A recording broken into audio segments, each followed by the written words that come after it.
Thank you for tuning in to the GSMC Basketball Podcast presented by the GSMC Sports Network. I am your host, Nelson, here on this very wonderful Wednesday afternoon.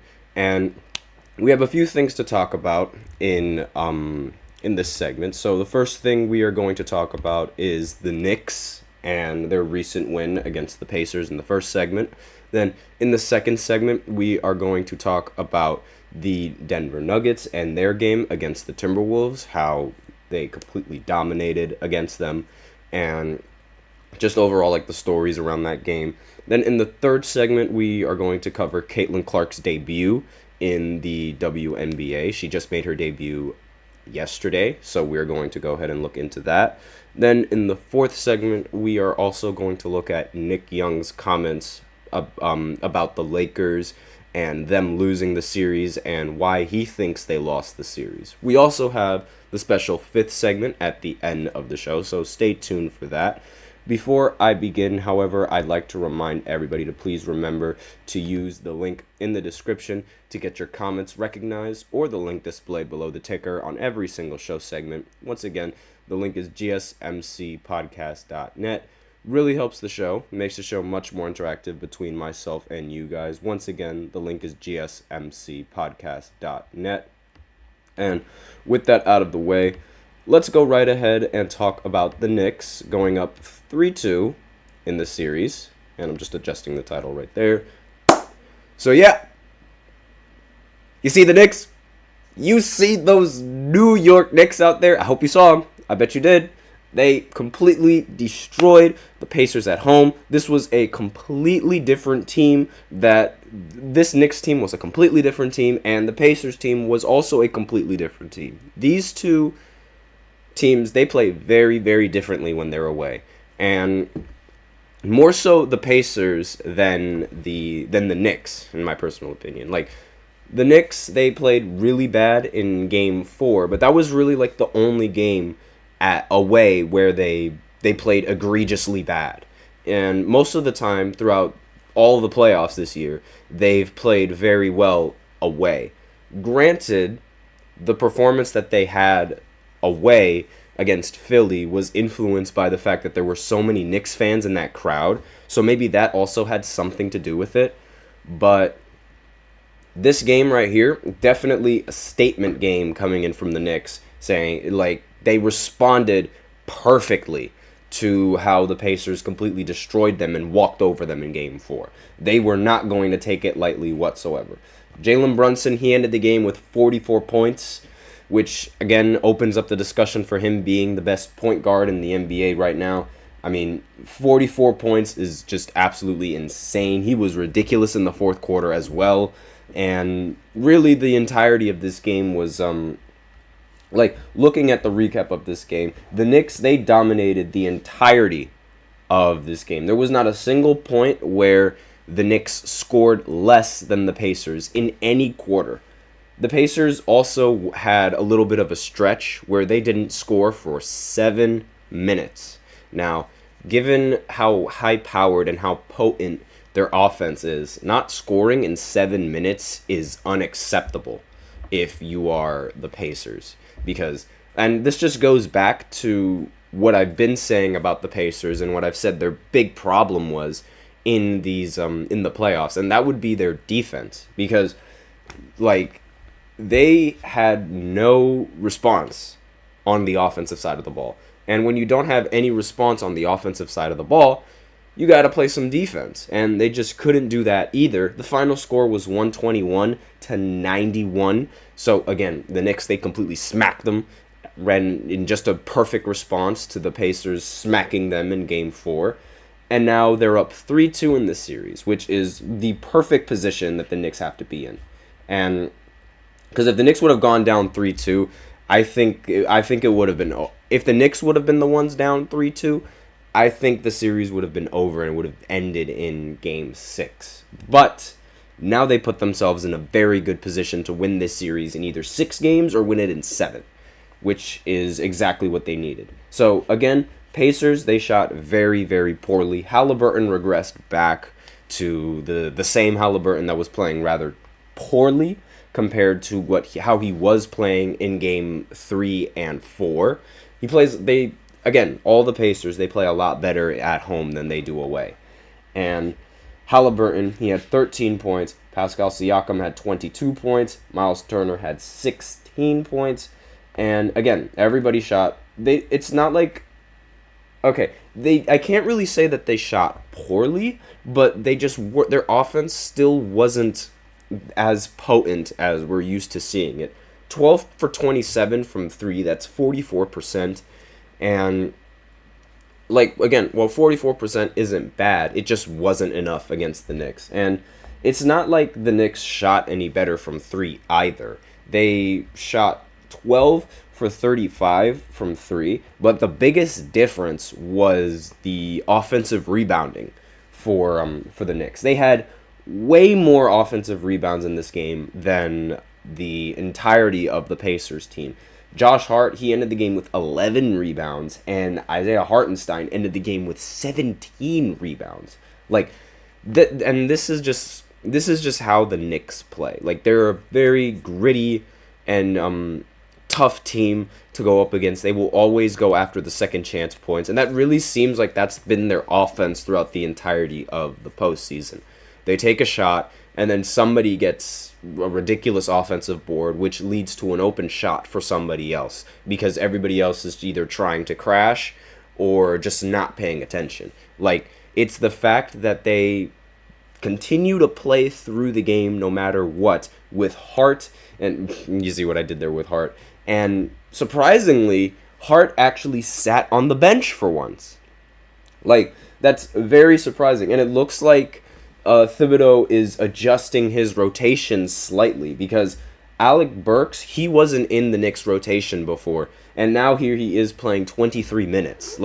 It really seems that Thibodeau is adjusting certain players and their minutes in the postseason, because he realizes that it's not entirely working. Granted, Josh Hart is not opposed to playing 48 minutes. He said that before in countless interviews. He even said there was at one point where in an interview where he said, all the people that are working full-time jobs, those are the real workers, and we're just playing a game. And he gained a lot of respect from several different fans who actually hold these jobs and realize that Josh Hart is willing to play all the minutes in all of these games. That's obviously going to earn you a lot of respect when you're playing in an era where load managing is a very huge thing, and a lot of the players would rather sit out and check on their health as opposed to playing huge minutes in a very crucial game for their team. Josh Hart is completely different from that.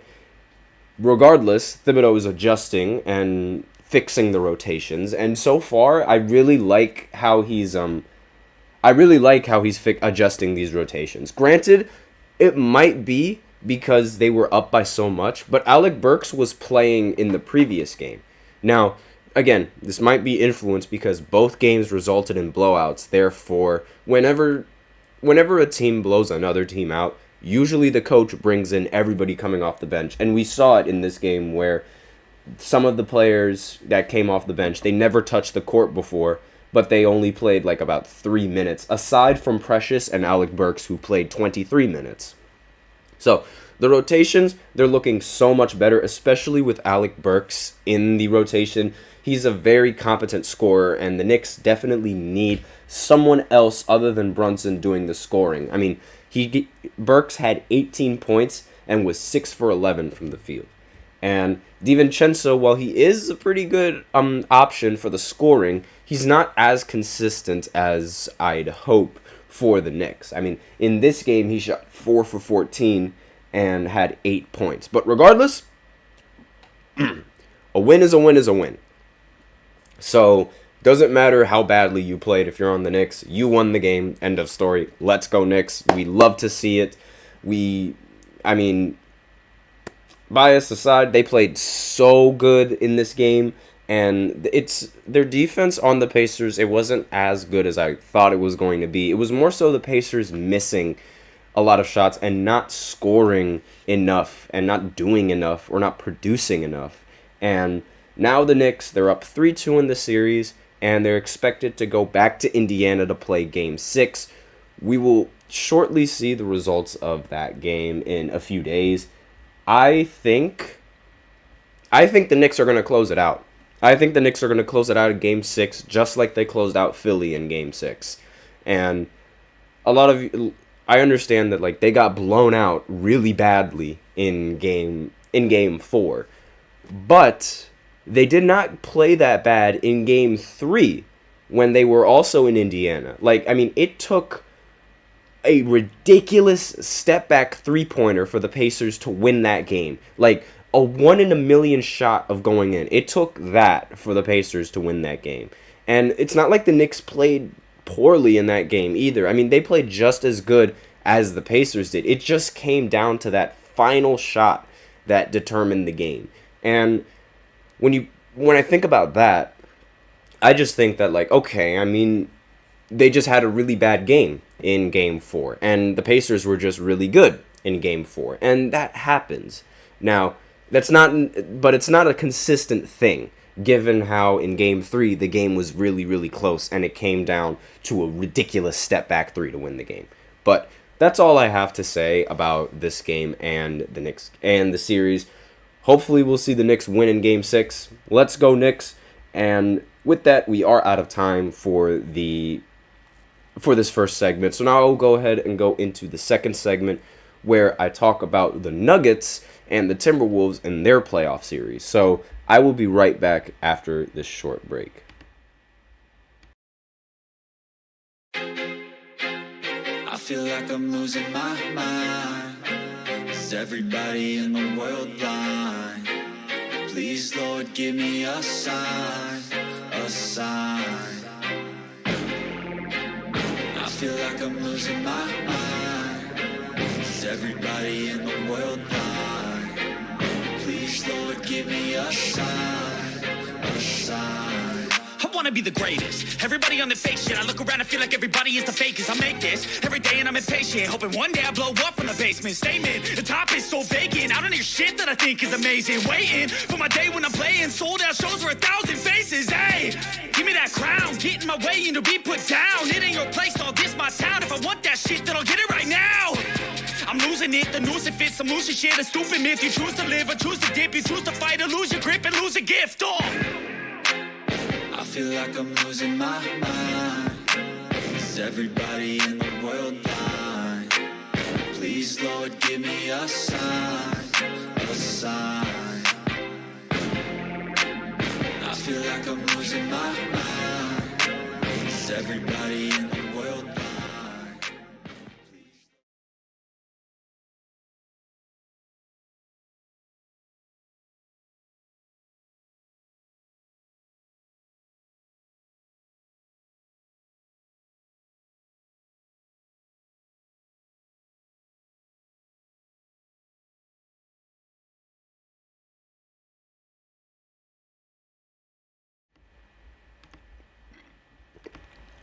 And we are back with the second segment of the GSMC Basketball Podcast presented by the GSMC Sports Network.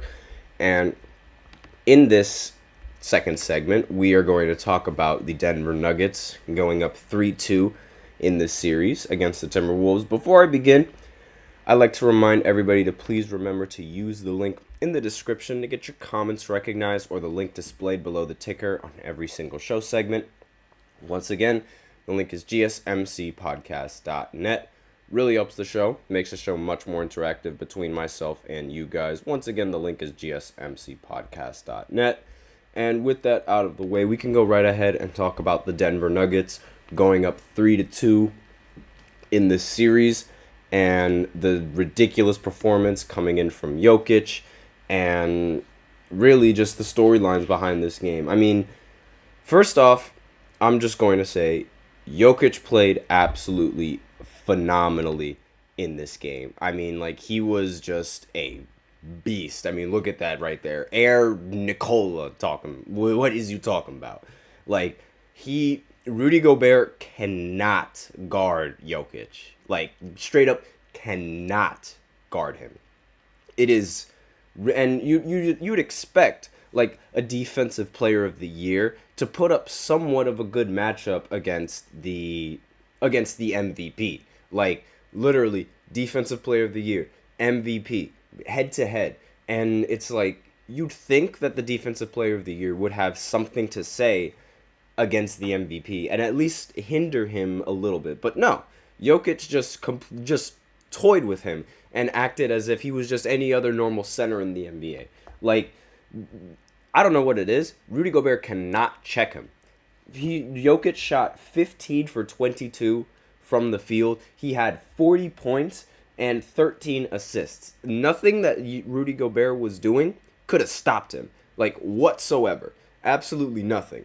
And, like, we've seen this in previous years when Rudy Gobert was still on Utah and Nikola Jokic was on Denver. When they were in the bubble, Utah, they were up 3-1, but because of Nikola Jokic's performances and Jamal Murray along with that as well, they had no answer and they ended up blowing the 3-1 lead. Jokic has always dominated against Rudy Gobert.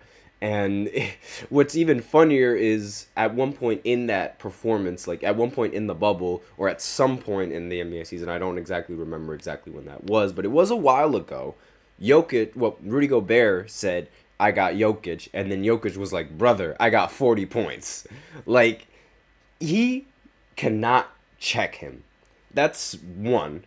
Two, I feel like a lot of fans in the NBA right now, they were sort of on the hype train for the Timberwolves. Like, they were very, very quick to calling Anthony Edwards the next Michael Jordan. Very, very quick. And it's sort of like, I feel like they may have jumped the gun a little bit. And now that they jumped the gun, the Nuggets, all of a sudden, they're up 3-2 in the series. Like, I'm not going to pin this entirely on Anthony Edwards, obviously, because that would be ridiculous and absurd. But in this performance, in this game, he shot 5 for 15 from the field, and he had 18 points. Now, aside from Anthony Edwards, there's really nothing on the Timberwolves that's really consistent offensively, at least in this series. I mean, Karl Anthony Towns, he shot 10 for 19 from the field, which is, it's not that bad, but, I mean, 10 for 19, that's a lot of shots for only 23 points. And, excuse me. But regardless, it was still a relatively good game. He did shoot over 50% from the field, so I can't say much about it. But the rest of the team, Alexander Walker, he went 5 for 12. Jaden McDaniels, 4 for 9. Naz Reid, 3 for 8. Monte Morris, 3 for 6. And again, Anthony Edwards' 5 for 15 was, it wasn't all that. Especially, like, considering how we call him the next Michael Jordan, and everyone's calling him the next Michael Jordan, the next Kobe Bryant, whatever you want to call it. This was a very underwhelming performance, especially in a game where they desperately needed it. Granted, series is not over yet. They go to Minnesota in Game 6. So there is a possibility that Anthony Edwards will show up in this game and prove his importance and prove the prowess that he's the next Kobe Bryant, the next Michael Jordan, whatever you want to call it. But I definitely feel like they jumped the gun when hyping up the Timberwolves. And now, since they jumped the gun, the Nuggets took advantage of that, and they're up 3-2 in this series. Granted, this wasn't the fans' fault, obviously. I think the coaching staff from the Denver Nuggets is just incredibly competent, and they came up with a really good strategy to sort of slow down the rest of the Timberwolves and their offense. And it's proven effective in this game and in the series. Jamal Murray, he didn't really play that well in this game. I mean, well, I'm going to rephrase that. He didn't have much offensive production in this game like we're used to, but when he did get his shots, he made them count. He shot 50% from the field and had 16 points. Surprisingly, he didn't take a single three-pointer. I'm very surprised by that. I feel like Jamal Murray should be taking a lot more threes than the rest of the players on this team. Like, and as a whole, the team took 19 three-pointers. Like, that's, in this era right now, that's rather low. And it just shows how dominant Jokic was throughout the entirety of this game, scoring with all the points inside. Same with Aaron Gordon, 7 for 14 from the field with 18 points.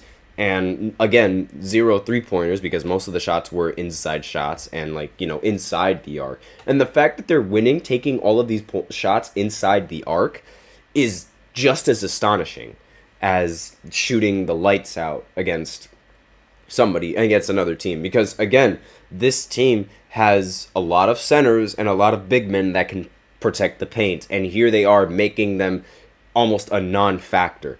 Rudy Gobert, like, he didn't play that bad in this game. Like, he didn't play bad at all, actually. He shot 7 for 7 from the field, and he had 18 points. Very, very impressive, obviously. But it was his defense that was the problem, surprisingly, given, I know, it's like the defensive player of the year. His biggest problem tonight was the defense. But when you're guarding Jokic, I mean, what else can you really do?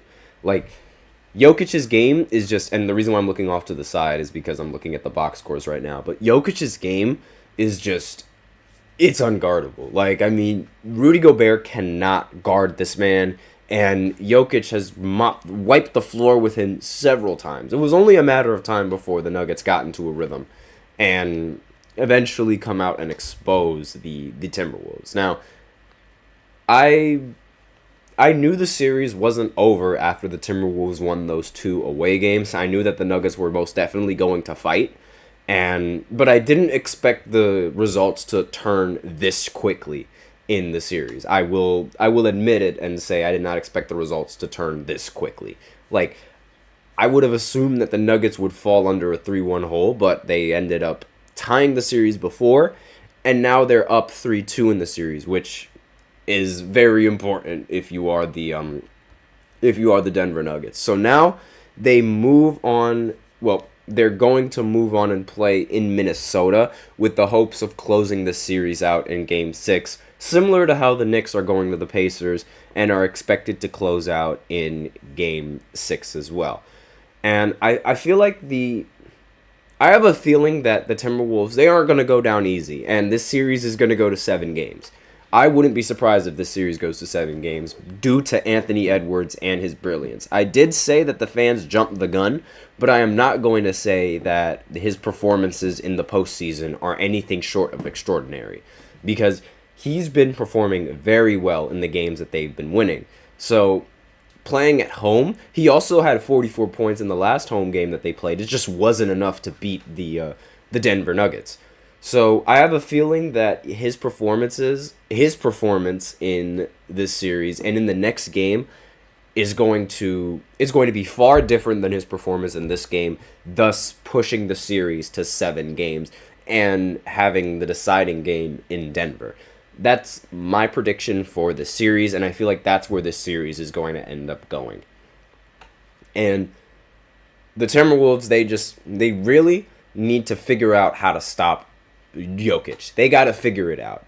Rudy Gobert, the defensive player of the year, he's got to figure out how to stop him. And he hasn't been able to figure out how to stop him for the longest time. So that's all I have to say about this segment and these games that were going on. So we are out of time in the second segment. So now I will go ahead and go into the third segment where we shift our focus to the WNBA.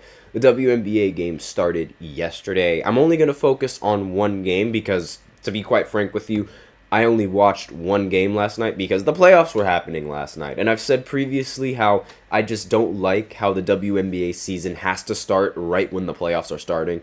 Because, again, I was watching the playoff games before I was watching the WNBA games. Or, like, I only watched one WNBA game, and you guys know exactly what game that is. That was Caitlin Clark's debut, and that's exactly what the game that we're going to talk about. So I will be right back after this short break to talk about Caitlin's debut.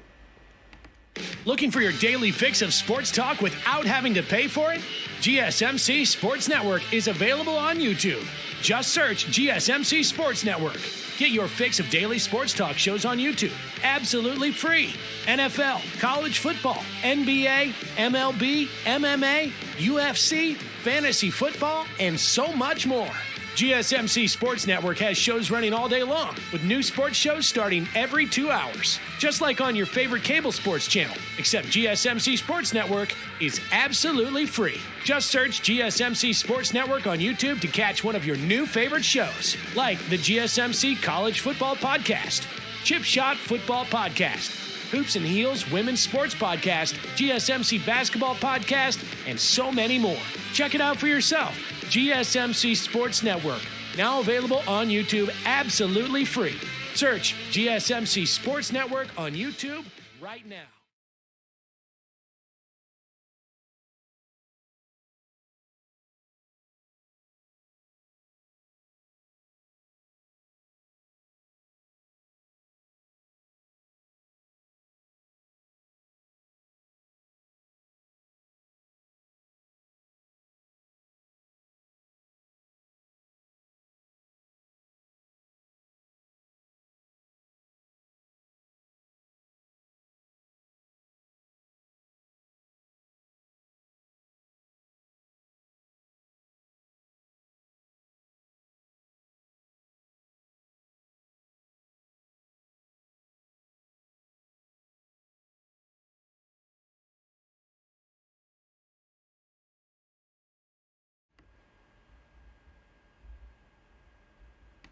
And we are back with the third segment of the GSMC Basketball Podcast presented by the GSMC Sports Network. And in this third segment, we are going to talk about Caitlin Clark's debut. Just had to adjust the title for a little bit.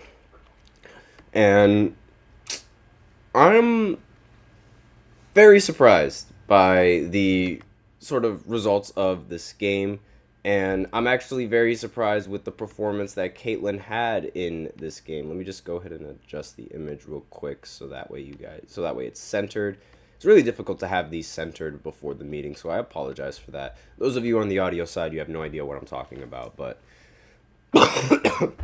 so this debut game, it was very underwhelming. Like, I'm not going to sugarcoat it for anybody. She played terribly.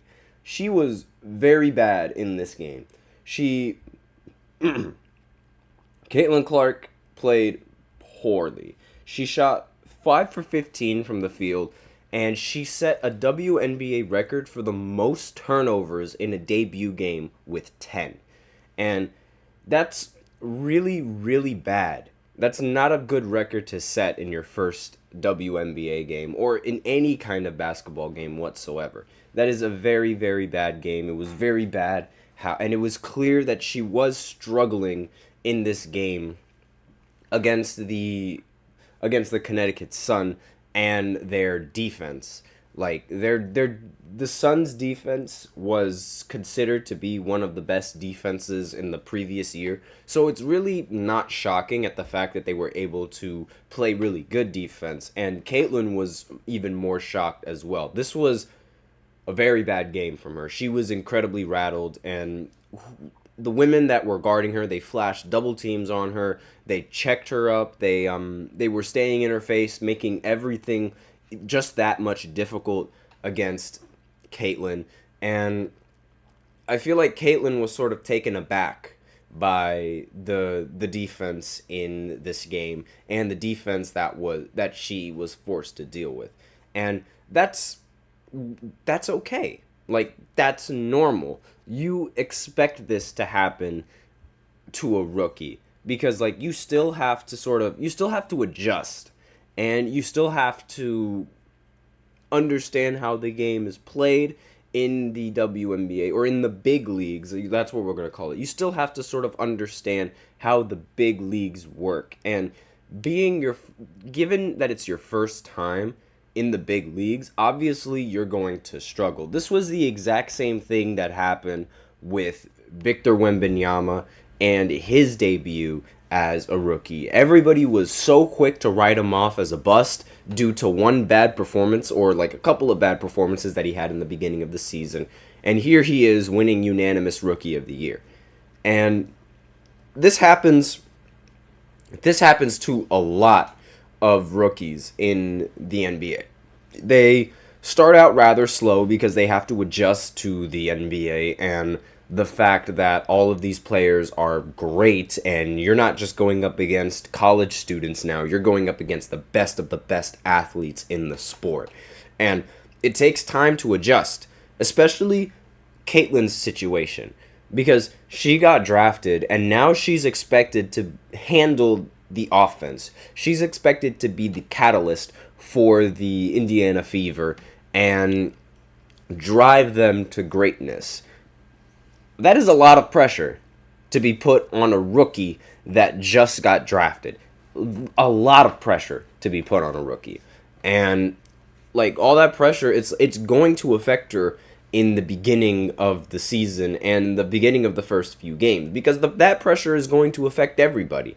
And you're not going to be, there's nobody in the league anymore that's going to be, boom, just as good the minute they set foot on the court. No one is going to immediately be Hall of Fame caliber. No one is LeBron James. Like, LeBron in his debut scored 25 points, and that's why I say, like, no one is going to be LeBron James in the debut of the NBA. Even Michael Jordan, he only had like 16 points as a rookie in the very first game that he played. And like, it just takes time for a lot of these rookies to adjust. So while I am saying that she played very poorly, I don't think she's a bust. Like, I'm just telling you I'm just telling you guys how it is. And it's like, there's no other way to say it other than she played poorly. And some people are probably going to like bubble wrap her and just say she played pretty well. It was a pretty good game, this, that, and the other. No, it wasn't a good game. Going 5 for 15 from the field and having 10 turnovers is not a good game. And yes, she did score 20 points, but that's still not a good game. 20 points on 15 shots is not a good game whatsoever. Like, especially with the 10 turnovers, you can't have 10 turnovers and only have 20 points. That's just not ideal, like, whatsoever. Because you're giving the other team more possessions than you are scoring on the side of the ball. So it's like nothing is canceling out there. You're only doing harm for your team with all of those turnovers. And again, it's really difficult to adjust from college to the WNBA in the big leagues. A lot of women have said this before. I didn't expect her to come out dominating every single woman in the sport, obviously, because that's just ridiculous. But I also didn't really expect her to play this badly with all the turnovers that she got. But this might be like a wake-up call that she needed, because like, okay, now I'm in the big leagues. There's so much pressure on me. There's like a target on my back with all these WNBA teams looking down on me. I need to fix that. That's sort of what this game was. It was a wake-up call, and nothing more to it, nothing less to it. The game wasn't really that close at all, and the fourth quarter was really the deciding factor of this game, where the Fever got outscored 27-14. And again, with all of this in mind, it just falls on to Caitlin, and Caitlin was the big reason why they lost this game. It's unfortunate, but that's just how it is. And I'm not going to sugarcoat anything, because this is how you get better. This is how players get better, and this is how we as people get better. You have to fail, and you have to hear the criticism that you did fail. So that way you can learn from the criticism, and not only that, you can learn from your failure to ensure that that doesn't happen again. The greatest teacher is failure, and you're not going to get anywhere if you haven't failed. So this is normal, and that's okay. The fact that she played bad. She just needs to learn how to roll with those punches and deal with it. It's plain and simple.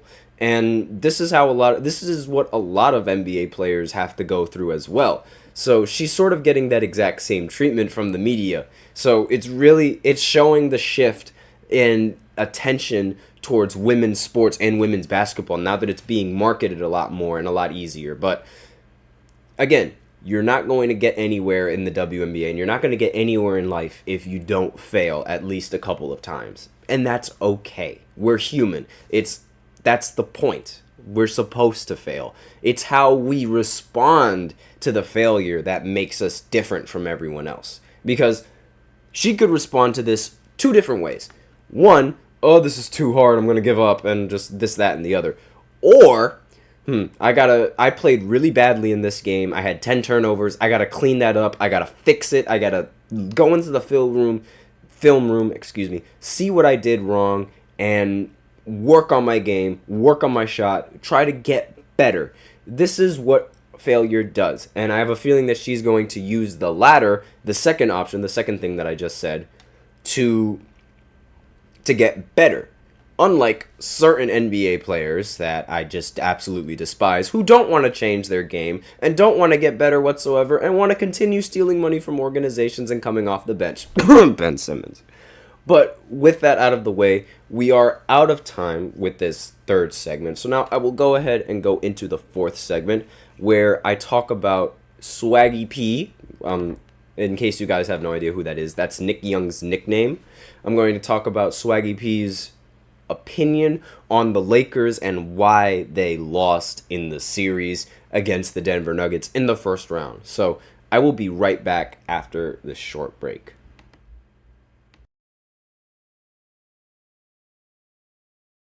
For the best and latest podcasts available anywhere, go to the podcast app on your cell phone and type in GSMC to access free content-rich podcasts on health and wellness, book reviews, sports, entertainment, relationships, social media, movies, technology, finance, and even weird news. Subscribe and download the GSMC Podcast Network's family of shows, available everywhere podcasts are found.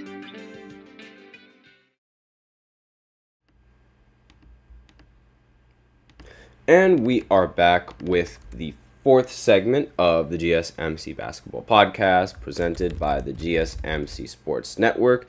And in this fourth segment, we are going to talk about Nick Young's comments towards the Los Angeles Lakers and why he feels... Oh, Jesus Christ, I just moved the title back down there. Excuse me. Let me just put that back up here. There we go. And again, in this fourth segment, we are going to be talking about Swaggy P and his comments towards the Lakers and why he feels like the Lakers ended up losing in this playoff series and exactly what went wrong in his eyes. And I guarantee you guys are questioning the image that's on my left right now. And well, my left, your right, depending on the perspective. But I'm just pulling up the quote right now and you guys will greatly understand like why I chose this image. And but Nick Young's comments, he said they depended on D'Lo, and that's just, you're asking to lose right there, placing your faith in that. What do you expect? They put their faith in the snitch, and the snitch let you down. So if you guys are hardcore NBA fans, you know exactly why this image right here is the one that's popping up. So Swaggy P, he was teammates with D'Angelo Russell before when he was on the Lakers, and when they were both on the Lakers, when they both started out as young guys in the league. And at the time, he was dating Iggy Azalea. And D'Angelo Russell found out that Swaggy P was cheating on Iggy. And as opposed to, rather than keeping it a secret, because, you know, they're teammates and they're boys, and that's usually what you expect them to do, to keep secrets, because, you know, bros before not going to finish that final sentence, but you guys know exactly what I'm talking about. But he ended up tweeting this out and exposing Swaggy P for cheating on Iggy Azalea. Essentially, he snitched on him. And ever since then, they've had a really shaky relationship. They've had a really bad... They don't like each other. They really don't like each other whatsoever. And it just immediately goes back to the fact that D'Angelo Russell decided to expose Swaggy P instead of keep his secret from Iggy Azalea. And that's really where the argument stems. And that's really why, like, he just took this opportunity to trash on D'Lo for and he's still obviously a little bit salty at the fact that D'Lo snitched on him. And I mean, I'd be really salty too if somebody snitched on me and it caused me to break up with Iggy Azalea. But like, regardless, he was cheating. So I really don't understand like what he expected. Like, you can't be mad at anyone but yourself at that point.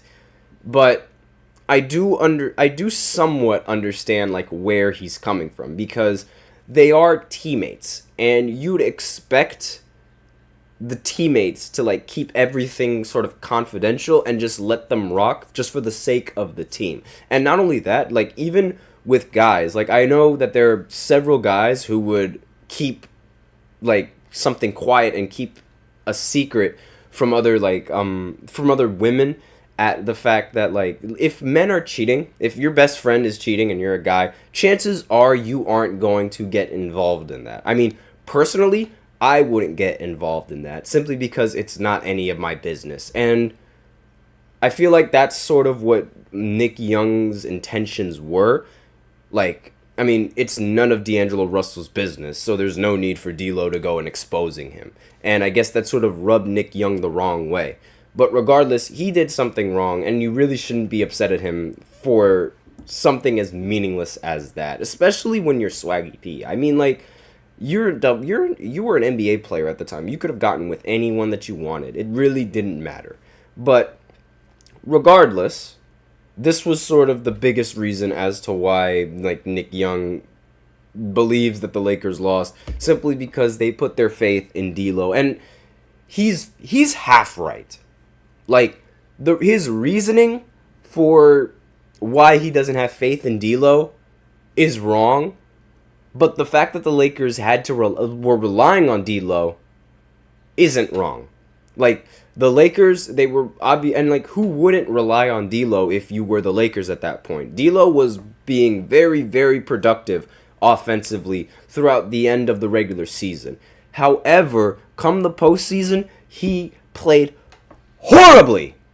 And I scream it because it's like, as a LeBron fan, this happens every single time. When LeBron gets in the playoffs, his teammates, they look like they're going to be good, but then in the playoffs, they forget how to play basketball. It happens every single time. D'Lo had 0 points in Game 3. 0. And obviously, that is not going to help the Lakers win at all when your third option is scoring 0. Like, it really upsets me. It gets me mad. It boils my blood, because he was supposed to be the third option. He was supposed to be the player to rely on, and he scored 0. Like, I have no words. I have absolutely no words. But he isn't wrong. The fact that the Lakers had to rely on someone like that, it was proven to not work. Because, like, it just showed that he wasn't reliable in the postseason. And again, like, his reasoning for it was completely wrong. Simply because he snitched on you isn't a valid reason to sort of negate a player and the playoff success that they have, or whatever is going on in their life. And, like, again, them relying on D'Lo, it was the reason why they ended up failing. Because D'Lo, again, he was supposed to be that third option behind when LeBron is tired and when he can't necessarily run the offense completely. They needed another option, and D'Lo was that other option, but he let them down. And honestly, that's sort of why Nick Young has that mindset on D'Lo. Like, D'Lo is always going to let the team down, simply because he let him down. Like, D'Lo let Nick Young down because as a teammate, Nick Young didn't really expect D'Lo to go out there and snitch on him like that, and he let him down in a sense. So it makes a little bit of sense that there's a lack of trust and why there's so much beef between the two. But aside from that, I wouldn't be surprised if D'Lo like responds to this criticism from Swaggy P eventually. So I'll update you guys on that if that does happen. But that's basically the biggest reason as to why Nick Young just doesn't trust him whatsoever. And if only he said this before. Like, if he would have said this before they lost, then maybe I wouldn't think that he was entirely butthurt. But the fact that he had to say this after they lost, it only proves the notion that Swaggy P is still upset and still really mad at what D'Lo did to him all those years ago. And again, like I said before, I'd hold a grudge too if Iggy Azalea found out that I was cheating because of the fact that D'Lo told her. But regardless, I wouldn't cheat on Iggy anyway. Like, I wouldn't have done the deed anyway. And if you don't want anyone to find something out, don't do it. It's that simple. And he brought this on himself. And this has sort of been like the big headline with Swaggy P. Like, whenever you think Swaggy P, you immediately think Iggy Azalea and D'Lo. Like, he even has a championship ring, and you don't even think about the fact that he was on a championship team. You only think about the scandal with Iggy and D'Lo and the snitching that they were doing. But that's basically all I have, and I just thought these comments were interesting simply because, like, I mean, he's really hurt. He's really hurt at the fact that D'Lo ended up telling everyone, that literally the entire world with his tweet, that Iggy was being cheated on. So it's unfortunate for him, but then again, he shouldn't have done it in the first place. So with that, we are out of time for this fourth segment. So now I will go ahead and go into the special fifth segment, where we talk about the Brooklyn Nets retiring Vince Carter's number. They just announced this, like, no less than I'd say maybe like 30 minutes ago, maybe even an hour. I got an ESPN notification about an hour ago. So I'm going to talk a little bit about that and what I think, because Vince Carter, he's going to be inducted into the Hall of Fame, and T-Mac is going to be giving him a Hall of Fame speech. So I will be right back after this short break talking about the jersey retirement.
And we are back with the fifth segment of the GSMC Basketball Podcast presented by the GSMC Sports Network. And in this fifth segment, really got to get used to saying fifth segment, we are going to talk about the Brooklyn Nets retiring Vince Carter's number. Hold on just 1 second as I put the title up on the screen real quick. There we go.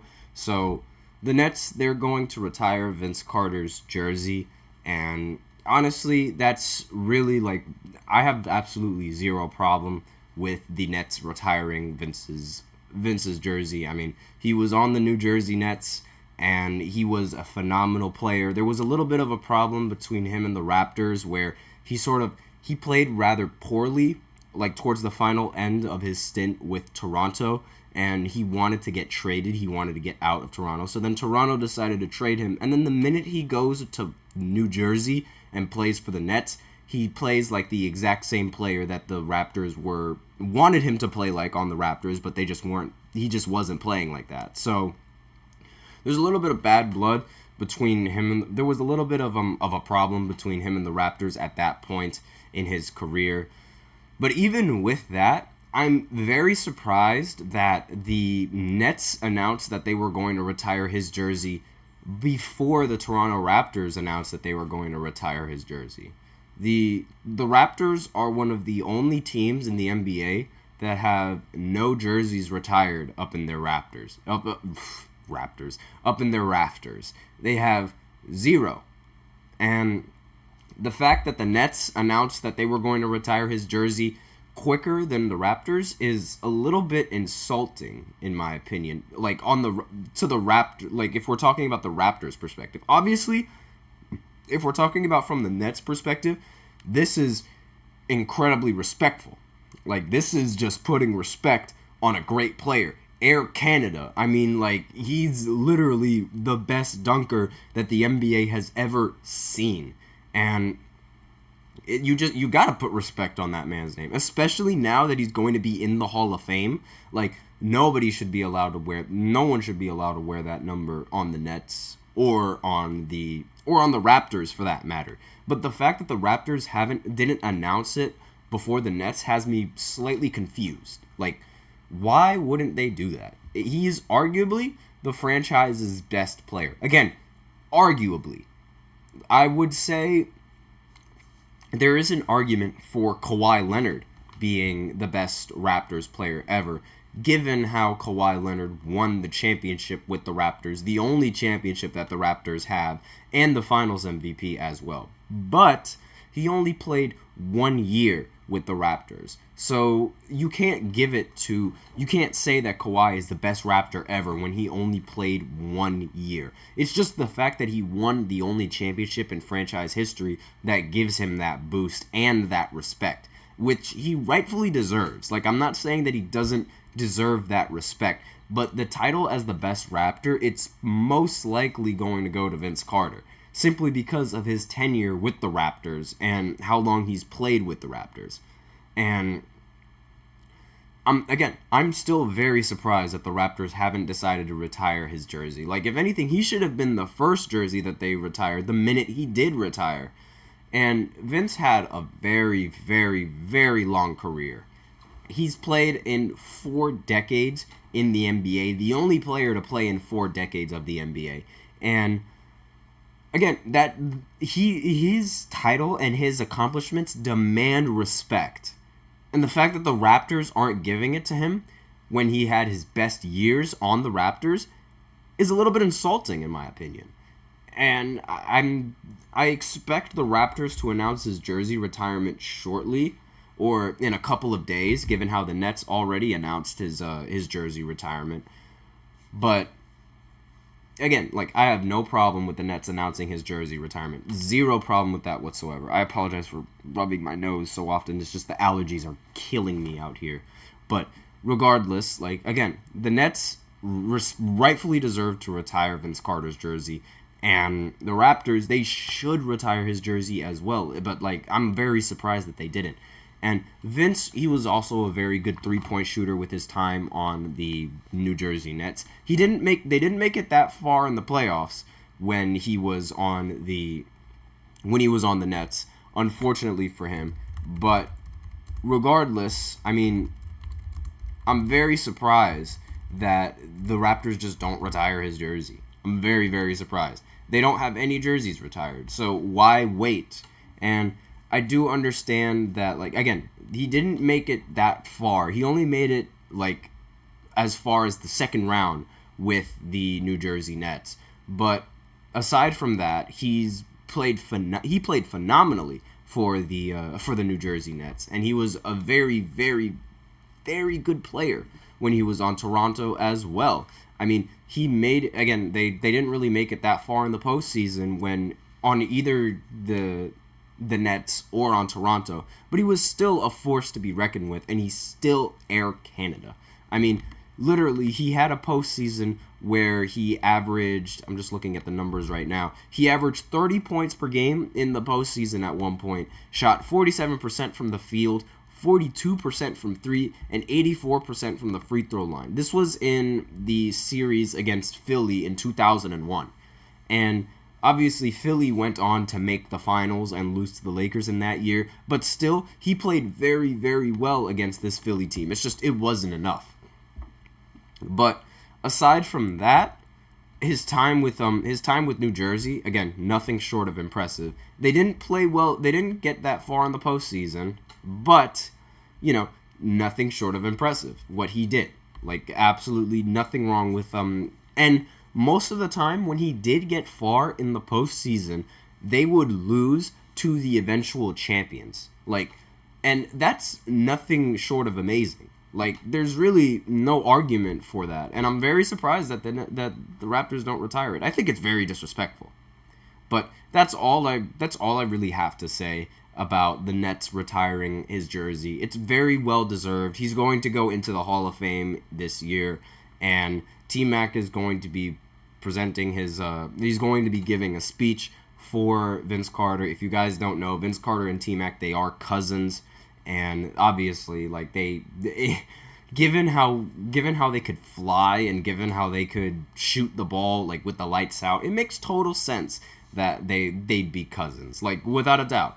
But that's really all I gotta say about this segment. And with that out of the way, that's basically the end of the show. So thank you so much for tuning into the GSMC Basketball Podcast, presented by the GSMC Sports Network. Your support means a lot to us. So please remember to subscribe to the show, leave a positive review. It really does make a difference. We also invite you to follow us on Facebook, Twitter, TikTok, and Instagram for more content and updates. And as usual, please remember to use the link in the description to get your comments recognized, or the link displayed below the ticker on every single show segment. It really helps the show if you donate to the show. Once again, the link is gsmcpodcast.net. Really helps the show, makes the show more interactive between myself and you guys. Could maybe look at some comments and some of the things that you guys have to say while I'm live on the show and change the subject just a little bit. But that's all I have for this segment for today, and that's it for the show. So thank you all for tuning in. Once again, I am your host, Nelson, and as always, take care.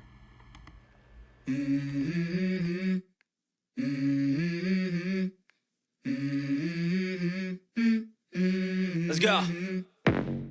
I wake up to a little bit of drool on my pillow, feel like it's gonna be a bad day. Yeah, I'm tired of shit, and the coffee ain't hit yet, damn ain't